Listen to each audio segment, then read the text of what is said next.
Owner Elon Musk has said it's going to be replaced with a logo depicting the letter X. Elon Musk and Linda Yaccarino's rebrand of Twitter to X is more than just a name change. It's the first step in a fundamental transformation of what was once a little microblogging app into an everything app. Elon has shared bits and pieces of his vision for Twitter and the company dating back to his initial acquisition of the company using China's WeChat as a source of inspiration. An app that's as good as WeChat in China. And like in China, you can like live on WeChat basically. Everyone's like, you live on WeChat, you do payments, you do everything. It's like, it's great. Basically, WeChat's kick-ass. But what you may not realize is that his North Star for X is to be the platform that will give him complete power over society. And this is concerning. As mentioned by X's current CEO, Linda Yaccarino, X is the future of unlimited interactivity, centered in audio, video, messaging, payments, banking, creating a global marketplace for ideas, goods, services, and opportunities. In China, everyone pretty much lives in WeChat. There's messaging, a social network, ride-hailing, transportation services, payments, banking, shopping, and even travel booking. WeChat is basically a giant surveillance tool for the Chinese government. With this being Elon's source of inspiration, it makes me worried about the future of privacy and free speech itself if X is deemed successful. Hi, and welcome to another episode of Dark Mode Digest, where we explore the latest news, stories, and the most important topics happening in the tech industry. In this episode, we'll dive deep into how X actually got started, the future of the company, why Elon's everything app poses a huge threat to society, and my perspective on whether this will work. This is a juicy video, so stick around till the end. Here we go. Elon's infatuation with the name X dates back to the dot-com era during the late 90s and early 2000s. He interned at Scotiabank, and during his time there, he realized the finance industry was ripe for disruption. So in 1999, he founded the original x.com. The concept of the website was to be a one-stop shop for all your finance needs, including banking, digital purchases, checking, credit cards, investments, and loans. One of the biggest selling points was that transactions would be handled instantly, no waiting for payments to clear. This concept sounds similar to the current X, but in 2000, the X at that time merged with its competitor Confinity, a company co-founded by Peter Thiel, and they formed a new name called PayPal.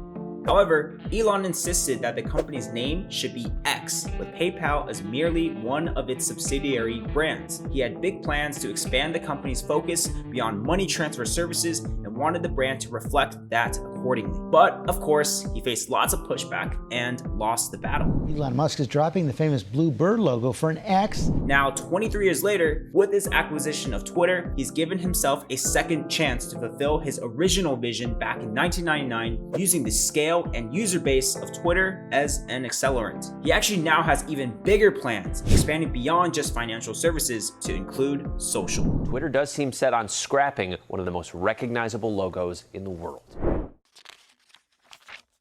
As mentioned before, X aims to be a super app like WeChat. Elon is obsessed with bringing a financial layer into the social platform. X doesn't just want to incorporate payments for its users. It wants to pay creators for their work posting content on the platform too. Those who are subscribed to its subscription service are getting a portion of X's ad revenue. Though finance is a big part of X's plans, the platform will still be a social media app at its heart. So you'll most likely still scroll through posts, interact with real-time conversations, view photos and videos, and DM others. Much of the app's previous restrictions have been lifted or softened. Character limits for posts have increased to 25,000 characters, which essentially lets users share very long, complex articles or even publish mini books. The company now says that subscribers of Twitter Blue can post tweets with up to 4,000 characters. X subscribers can also upload videos that are now 2 hours long. This gives the potential for people to watch entire movies on the app, which deems it a worthy competitor to YouTube. All this will obviously be powered by AI, and according to Linda, there is absolutely no limits to this transformation. X will be the platform that can deliver everything. But this vision is nothing new. Silicon Valley tech leaders have pursued super apps time and time again, and to no surprise, it hasn't really worked in the US.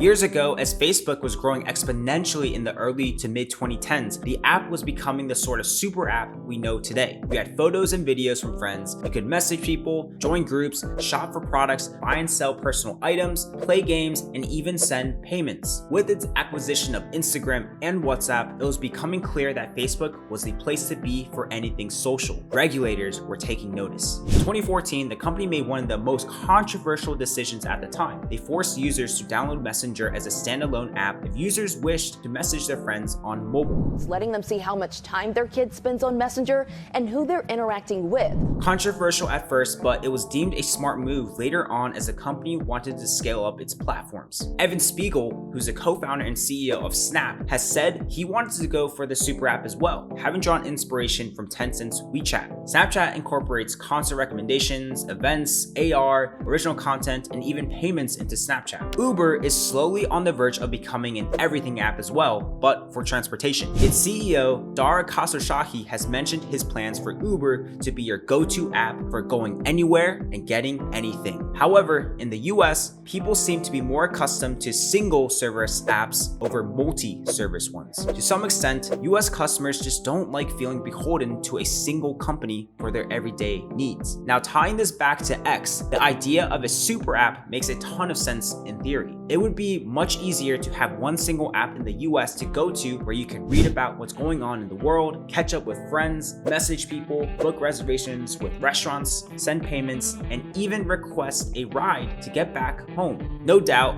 Elon will incorporate Teslas as ride-hailing vehicles in the future. But this everything app most likely won't be possible in the US, or at least not its full potential. Regulators have been scrutinizing social media and technology companies more now and are doing everything they can to prevent any one company from holding too much power and having a monopoly. Just look at the recent news about regulators trying to block the $69 billion Microsoft and Activision Blizzard deal, which brings me to my main thesis of this video. X being the everything app will be detrimental to society. Elon Musk is the CEO of Tesla and SpaceX, an electric vehicle company and a rocket and spacecraft company, respectively. He founded the Boring Company, which is a tunnel building business for urban transportation, with the Hyperloop being its flagship project. It's an ultra high-speed public transportation system in which passengers travel in autonomous electric pods at 600 plus miles an hour. He co-founded Neuralink, a neurotechnology company that's developing implantable brain-computer interfaces. He recently started x.ai, which is an AI startup competing with OpenAI. Lastly, he's currently serving as X's, or formerly Twitter, its chief technology officer. Elon Musk is going to transition away from his CEO role into a chief technology officer role. This is a lot of companies under his belt, and not just any companies. These are innovative companies disrupting massive industries. As a consumer, every product we use, we slowly give away bits and pieces of information about ourselves. Right now, it's the big tech giants that know the most about us. And arguably, these giants own too much information and power over us. For Elon, he has information about driving habits, roads, transportation infrastructure, spacecraft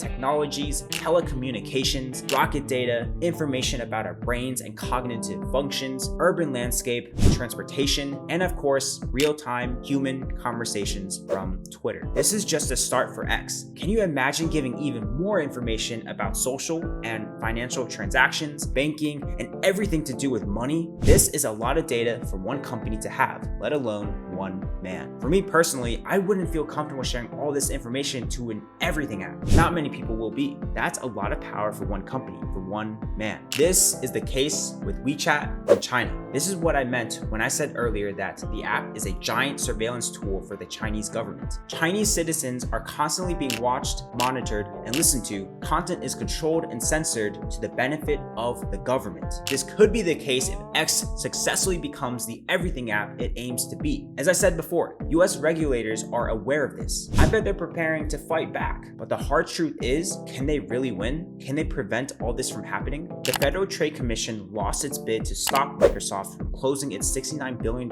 acquisition of Activision Blizzard. They've been fighting Meta to break up its family of apps because of its social domination. They've been fighting other companies as well to break up their companies. Amazon, Google, and Apple. nothing has happened yet. These companies have billions of dollars to pour into these lawsuits, and they're getting richer every day. Only time will tell if the US government can fight these massive corporations. But for X, will its vision to become the everything app even work? Let's break it down.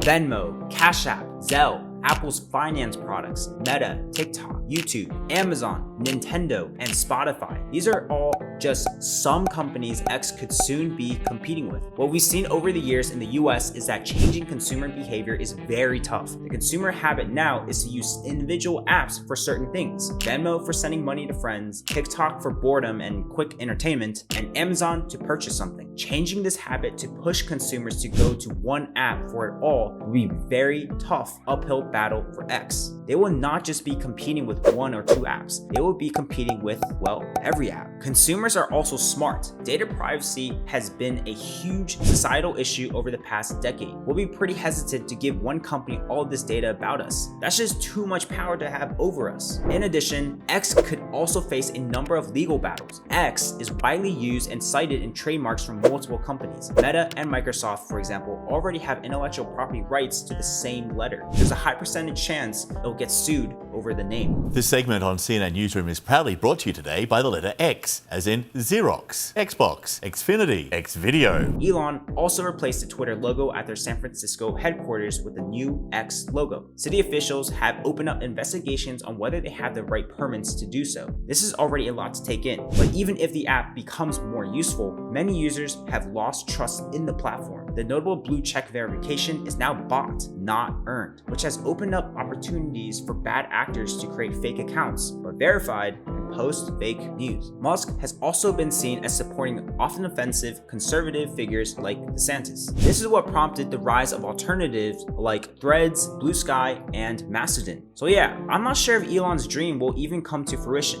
Elon Musk's gamble is that consumers even want a super app to do everything on the internet. My sense is that people just want a safe space to congregate and engage with real-time information on topics they're interested in. Topics like no-code tools, Barbie, Oppenheimer, and even Zelda. I'm not sure adding financial services to the product is going to bring more people to the platform. Meta and Snap both allow friends to pay each other in the app, but they're not heavily used. In fact, I bet you didn't even know you could pay your friend in Snapchat. If X does add more features and functionality to its app, let's hope the US government can do the most to prevent it from becoming the all-encompassing app it wants to be for the sake of humanity.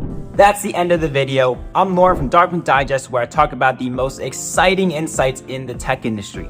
So if you enjoyed this content, hit that like button, subscribe to the channel, and I'll see you in the next one. Catch you later.